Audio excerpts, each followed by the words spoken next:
when you start this journey of working on your golf game, you might find that there are a number of things to work on, and that's completely normal. I mean, you might find that, say, you need to work on your weight shift and your spine tilt, which is going to affect obviously your head positioning, making sure that it's still with that.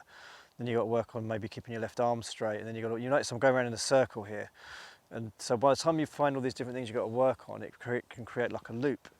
And you work on each one thing at a time, possibly 2 or 3 things if you can find good compound movements, but you work on a number of things at a time and you work around on this circle. Now, by the time you get round to the last thing that you need to work on, you may find that the first thing is probably come out of position again or needs a refresher. So you go back around the loop and you do it again. But this time when you go around the loop, some things will stick. Some things you won't need to revisit again. So there's less things in the loop. You've also done it all once before, so it's a lot easier, a lot easier. Once you've done it, after you've done it the first time, the second, third, fourth, it just gets easier each time.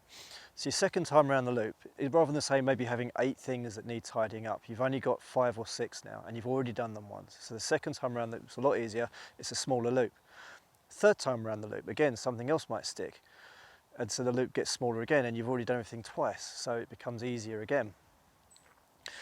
Now, other things can go wrong in the process. So you might add things to the loop as well, but hopefully if one thing goes wrong, you've at least corrected 2 other things in that process, so the loop still gets smaller overall.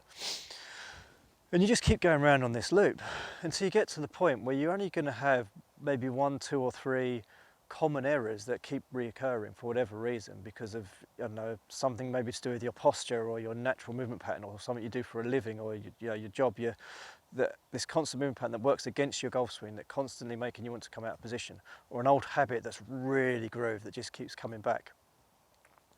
So you'll keep working this till you get to these common areas that keep coming back, and you'll only have 1, 2 or 3 things to work on. And by this stage, when you've done it so many times, you'd have worked on them so many times, so often, that you'll know exactly what it is and you'll know how to fix it instantly.